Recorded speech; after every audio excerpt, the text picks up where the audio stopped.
శ్రీమన్మహాగణాధిపతయే నమః. సదాశివసమారంభాం శంకరాచార్యమధ్యమాం అస్మదాచార్యపర్యంతాం వందే గురుపరంపరాం. శ్రీమాత్రే నమః. ప్రేక్షకులందరికీ స్వాగతం. 2024 సంవత్సరంలో మనకి రవి శనులు ఇద్దరూ కూడా ఒకే రాశిలో కలవడం అనేది జరుగుతోంది. అయితే సహజంగా మనకి గోచార రీత్యా మనకి గ్రహాలు అలా కదులుతూ ఉన్నప్పుడు, అంటే ప్రతి మాసంలోనూ కూడా అలాగే వాటి నిడివిని బట్టి అవి కదులుతూ ఉండడం అనేది జరుగుతుంది. ప్రతి గ్రహము కూడా, అంటే ఒక గ్రహము ఒకే రాశిలో ఒకటి నెల రోజులు ఉంటుంది, ఒకటి 45 రోజులు ఉంటుంది ఒక గ్రహం, ఇంకొక గ్రహము ఇలా ఒక 28 రోజులని, లేకపోతే మళ్ళీ వక్రీకరించి ముందుకు వెళ్ళమని, ఇలా రకరకాలుగా మనకి వాటి యొక్క స్థితులను బట్టి మారుతూ ఉంటాయి. కొన్ని అయితే మనకి మనం చెప్పుకున్నప్పుడు సహజంగా ఇప్పుడు శని భగవానుడు అయితే 2.5 సంవత్సరాలు ఇలా ఒకే రాశిలో సంచారం చేయడం అనేది జరుగుతుంది. అయితే ఇక్కడ రవి ప్రతి మాసము ఒక్కొక్క రాశిలోకి ఆయన సంచారం చేయడం అనేది జరుగుతుంది.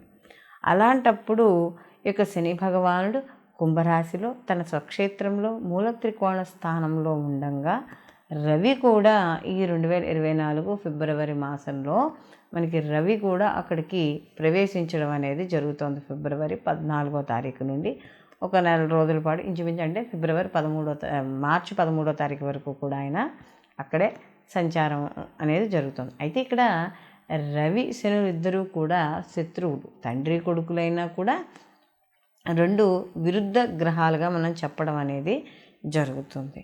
అయితే ఇక్కడ మనకి రవి ఆత్మకారకుడు, ఈయన తండ్రి, అలాగే రాజకీయాలకి, ప్రభుత్వ రంగంలో పనిచేస్తున్న ఉద్యోగస్తులు వీళ్ళందరికీ కూడా అధికారము, విల్ పవరు, నెక్స్ట్ వచ్చి ఒక రకమైన అథారిటీ మనం చెప్తాం కదా. ఎందుకంటే రవి జాతకంలో మనం చెప్పేటప్పుడు కూడా నవగ్రహాల్లో కల్లా రాజు మనం రవి అని చెప్పడం అనేది జరుగుతుంది. ఒక రూల్ అనమాట, ఒక రూల్ చేస్తాడు మనకి.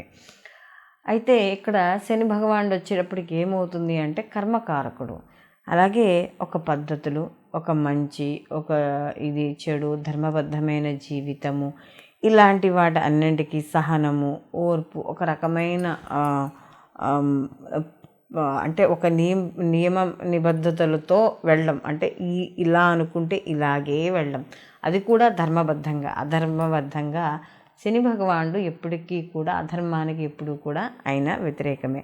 సేవా కార్యక్రమాలు, ఒక్కోసారి బద్ధకము, ఇలాంటివన్నీ కూడా ఈ శని ఇచ్చే కారకత్వాలుగా కనబడుతూ ఉంటాయి. అలాగే ఇక్కడ కూడా ఈయన కూడా గవర్నమెంటు, రాజకీయాలకి వాటికి కూడా కారకుడు. అయితే ఈ రెండు మరి నెల రోజులు ఒకే రకంగా ఉంటుందా అంటే ఒకే రకంగా ఏముండదు. ఒక డిగ్రీలు 10 నుండి 15 డిగ్రీల మధ్య కానీ ఈ రెండు గ్రహాలు కలిసినప్పుడు ఆ యొక్క ఏదైతే తీవ్రత ఉందో ఆ తీవ్రత అనేది కనపడుతూ ఉంటుంది ముఖ్యంగా. కాబట్టి ఆ తీవ్రత అనేది, అంటే ఈ రవిశని కలగ వల్ల ఆ సమయంలో మాత్రమే, అంటే 10 డిగ్రీల నుండి 15 డిగ్రీలు ఉన్న సమయంలో ఏ రోజులైతే ఉన్నాయో ఆ రోజుల్లో మాత్రమే కాస్త నీచ ఫలితాలు పొందడం అనేది జరుగుతుంది. కాబట్టి అసలు వీళ్ళకి ఎటువంటి ఫలితాలు ఉంటాయి ఏమిటి అనే విషయాన్ని ఇప్పుడు మనం ద్వాదశ రాశుల వారికి తెలుసుకుందాం. వృషభ రాశి వారికి చూసుకుంటున్నప్పుడు రాశాధిపతి వచ్చి శుక్రుడు. వృషభ రాశిలోకి కృత్తిక 2, 3, 4 పాదాలు, అలాగే రోహిణి 1, 2, 3, 4 పాదాలు, మృగశిర 1, 2 పాదాలు వృషభ రాశిలోకి వస్తాయి. వృషభ రాశి వారికి ఈ రవి శనుల కలయిక ఏదైతే ఉందో ఇది వీళ్ళకి కొంతవరకు, అంటే ఇప్పుడు వాళ్ళు ఉన్న స్థానం ఏది పెద్ద అంటే వీళ్ళకి యోగాన్ని ఇచ్చే స్థానం కాకపోయినా శని భగవానుడు అయితే రవి దిగ్బల స్థానంలో ఉండడము, అందులో శని భగవానుడి యొక్క స్థానంలో ఉండడం వల్ల కొంతవరకు, అంటే రాజకీయ నాయకులకు ఎవరైతే ఉన్నారో వాళ్ళు కాస్త కొంచెం అంటే వాళ్ళ పదవీ విషయాల్లో కానీ వాటిల్లో కానీ కాస్త తర్జన భర్జనలు పడ్డము, గవర్నమెంట్ ఉద్యోగస్తులు కావచ్చు, వాళ్ళు స్టేట్ కావచ్చు, సెంట్రల్ కావచ్చు, ఇలాంటి విషయాల్లో కాస్త కొంచెం ఇబ్బంది పడ్డం, లేకపోతే పని ఒత్తిళ్ళు ఉద్యోగస్తులకైతే. ఎందుకంటే దశమ స్థానంలో రాజ్యస్థానంలో ఉన్నారు కాబట్టి కొంచెం అలాంటి విషయాల్లో ఇబ్బంది పడ్డం అనేది జరుగుతుంది. అందులో ఇప్పటివరకు శని ఉన్నాడు, శనితో పాటుగా ఈ యొక్క రవి కూడా కలవడం వల్ల కాస్త రాజకీయ పరంగాను వృత్తి ఉద్యోగాల పరంగాను కాస్త ఇబ్బంది పడే ఆలోచనలు, అలాగే ఎవరైనా పదవి కోసం ఎదురు చూస్తున్న వాళ్ళకి కొంత అక్కడ ఉండే కుట్రల వల్ల సరైన అవకాశం దక్కలేకపోవడము, ఇలాంటివి కూడా ఇక్కడ కనపడుతూ ఉండడం అనేది జరుగుతుంది. అయితే ఇక్కడ ఈ కలయిక అనేది సహజంగా కొద్దిగా అంటే వాగ్వాదాలకి వాటికి కొద్ది అవకాశం ఉంటుంది. ఎందుకంటే రెండు కూడా ఒకే రాశిలో 2 శత్రుగ్రహాలు కలిసి ఉన్నప్పుడు ఒకరికొకరికి పడనప్పుడు ఏమవుతుంది అంటే ఆ స్థానము ఇబ్బంది పడుతుంది, ఆ భావన ఇబ్బంది పడుతుంది. ఎప్పుడైతే ఆ భావన ఇబ్బంది పడిందో ఆ యొక్క జాతకస్తుడు ఆ భావానికి సంబంధించిన కారకత్వాలు ఏవైతే ఉన్నాయో వాటికి సంబంధించినవన్నీ కూడా ఇబ్బంది పడడం అనేది జరుగుతుంది. కాబట్టి దశమ స్థానానికి కాస్త కొంచెం అంటే నవమాధిపతి దశమాధిపతి అయి ఉండడం వల్ల కాస్త కొంత తప్పనిసరిగా ఇబ్బంది పడడం. అందులో వృషభ రాశి వారికి యొక్క శని భగవానుడు బాధాకారకుడు కాబట్టి ఏది ఇచ్చినా కూడా కొద్దిగా ఇబ్బంది పెట్టి ఇవ్వడం అనేది జరుగుతుంది. కాబట్టి ఇలాంటి విషయాలలో ఈ రవి శని యొక్క కలయిక వల్ల వృషభ రాశి వాడు మానసికంగాను కొంత శారీరకంగాను కాస్త బాధపడడం అనేది జరుగుతుంది. పనుల్లో కొద్దిగా ఆలస్యాలు, లేకపోతే కాసేపు వాతావరణం అంతా మౌనంగా ఉండడం, అంటే చూడండి ఇష్టం లేనప్పుడు ఎలా ఉంటుందో వాతావరణం చుట్టుపక్కలంతా, అలాంటి మౌనంగా ఉండడము, ఇలాంటివి కూడా ఏర్పడే సూచనలు ఉన్నాయి. కాబట్టి ఇలాంటి విషయాల్లో తప్పనిసరిగా వీళ్ళు జాగ్రత్త వహించాలి. అలాగే ముఖ్యంగా ఈ అధికారులు కావచ్చు, వీళ్ళందరూ కూడా కాస్త జాగ్రత్త వహిస్తూ ఉండాలి. అయితే ఇక్కడ ముఖ్యంగా ఏ రోజుల్లో జాగ్రత్తగా ఉండాలి ఈ వృషభ రాశి వారు అనుకున్నప్పుడు 24వ తారీఖు నుండి మార్చి 1వ తారీఖు వరకు కాస్త జాగ్రత్తలు వహించుకుంటే, అంటే ఈ సమయంలో ఉద్యోగ విషయాల్లో కావచ్చు,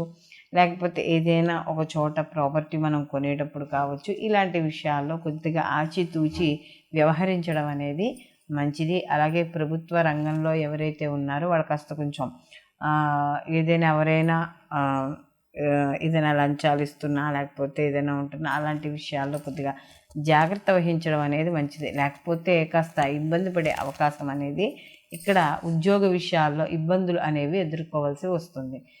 వీళ్ళకి దీంతో పాటు మరిన్ని మంచి ఫలితాలు పొందడానికి ప్రతిరోజు కూడా వీళ్ళు శివారాధన చేసుకుంటూ ఉండడం, అలాగే ఆదిత్య హృదయ పారాయణ చేసుకోవడం, ముఖ్యంగా పారే నీటిలో ప్రతి శనివారం ఒక కొబ్బరికాయను వదలడం. అంటే మీకు దగ్గరలో పారే నదులు ఉంటే, లేకపోతే బొగ్గుల్ని, నల్ల బొగ్గులు ఉంటాయి కదా మనకి, పెద్ద పెద్ద బొగ్గులు, ఆ బొగ్గుల్ని రెండో మూడో ఎక్కువ అక్కల అవి కూడా పారే నీటిలో వదలడం ద్వారా కొంత ఈ యొక్క శని తీవ్రత మరియు రవి యొక్క తీవ్రత అనేది తగ్గుతుంది. మేము ఇలా చేయలేము అనుకున్న వాళ్ళు కనీసం వీళ్ళ ఆదివారం నాడు గోధుమల్ని నానబెట్టి కాస్త ఏదైనా గోవుకి దానికి తినిపించడం, లేదా గడ్డి మనకు దొరుకుతుంది కదా, ఆ గడ్డి అయినా సరే గోవుకి తినిపించడం ద్వారా మరిన్ని మంచి ఫలితాలు పొందడం అనేది జరుగుతుంది. మనము ప్రతి రాశికి సంబంధించి ఈ శని భగవానుడు రవిల యొక్క కలయిక గురించి మనం చెప్పుకున్నాం. అంటే వీళ్ళకు ఉండే శుభ ఫలితాలు ఏమిటి, అశుభ ఫలితాలు ఏమిటి అనేది మనం చెప్పుకున్నాం. అయితే ఇక్కడ ఇవి గోచార ప్రకారం మనం చెప్పుకునే ఫలితాలు. అంటే ఈ నెల రోజుల సమయంలో ఈ యొక్క రవి మరియు శని భగవానుడి యొక్క కలయిక వల్ల ఆ రాశికి, అంటే మనం ఇప్పుడు ఏ రాశి అయితే చెప్పుకున్నామో ఆ రాశికి వచ్చే ఫలితాలు. అయితే ఇక్కడ మనం చెప్పుకున్నట్టుగా సహజంగా మనం ఈ రవి శని యొక్క కలయిక అనేటప్పుడు యుద్ధంతో మనం భావించినట్టుగా ఉంటుంది. ఎందుకంటే తండ్రి కొడుకులకి ఎలా పడదో అలాగే ఈ రవి శనువులు కూడా కలిసినప్పుడు ఇక్కడ పడకపోవడం అనేది ఉంటుంది. అయితే కొంత స్థితులను బట్టి కానీ, వాటి యొక్క ఏవైనా శుభగ్రహ వీక్షణలు కానీ ఏవైనా ఉన్నా కూడా కొంతవరకు అనుకూలమైన ఫలితాలు పొందడం అనేది కూడా జరుగుతుంది. అయితే ఇక్కడ తన ఇంట్లోకి తండ్రి వచ్చాడు కాబట్టి ఎంతో కొంతవరకునైనా కూడా సహనం అనేది ఎందుకంటే శని భగవానుడు ధర్మానికి ప్రతీక కాబట్టి ఆయన్ని శత్రువుగా ఈయన భావిస్తాడేమో కానీ ఈయన తండ్రిని మరీ అంత శత్రువుగా ఈ శని భగవానుడు చూడు. ఎందుకంటే పెద్దలంటే గౌరవం ఉన్నవాడు, తల్లిదండ్రులను సేవించేవాడు. తల్లిదండ్రులను సేవిస్తే ఆయన యొక్క అనుగ్రహం అనేది ఖచ్చితంగా పొందుతామని అందరికీ తెలుసు.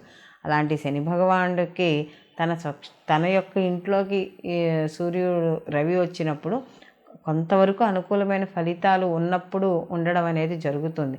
ఓ పీరియడ్ ఆఫ్ టైంలో మాత్రం ఆ యొక్క డిగ్రీల దగ్గరకు వచ్చినప్పుడు మాత్రమే కొద్దిగా వ్యతిరేకత అనేది ఉంటుంది. అయితే ఈ యొక్క మనం ఈ ఇప్పుడు మనం చెప్పుకున్న గోచార ఫలితాలతో పాటుగా వ్యక్తిగత జాతకాలు తప్పనిసరిగా పరిశీలనలోకి తీసుకోవాలి. ఇప్పుడున్న ఒక జాతకస్తుడు ఉంటే ఇప్పుడున్న స్థితి ప్రకారం అతని జన్మజాతకం ఎలా ఉంది, అతని జన్మజాతకంలో రవి శనుల యొక్క స్థితి ఎక్కడ ఉంది, వాళ్ళు అప్పుడు ఆ స్థితిలో ఎన్ని బిందువులు ఇచ్చారు, ఇప్పుడు గోచార ప్రకారం ఎన్ని బిందువులు ఇస్తున్నారు, ఇన్ని రకాల మనం క్యాలిక్యులేషన్స్ చేసుకుని మాత్రమే వీళ్ళు పూర్తిగా శుభ ఫలితాలను ఇస్తారా, పూర్తిగా అశుభ ఫలితాలను ఇస్తారా ఏమిటి అనేది చూసుకోవాలే తప్ప ఎలా అంటే ఏదో ఇక్కడ బాగాలేదు కాబట్టి పూర్తిగా బాగుండదు, లేకపోతే మనకి బాగుంది కాబట్టి పూర్తిగా బాగుంటుంది అనే భావన అనేది ఉండకూడదు. కాబట్టి ఇటు గోచారము అటు జన్మజాతక ఫలితాలు రెండింటినీ కూడా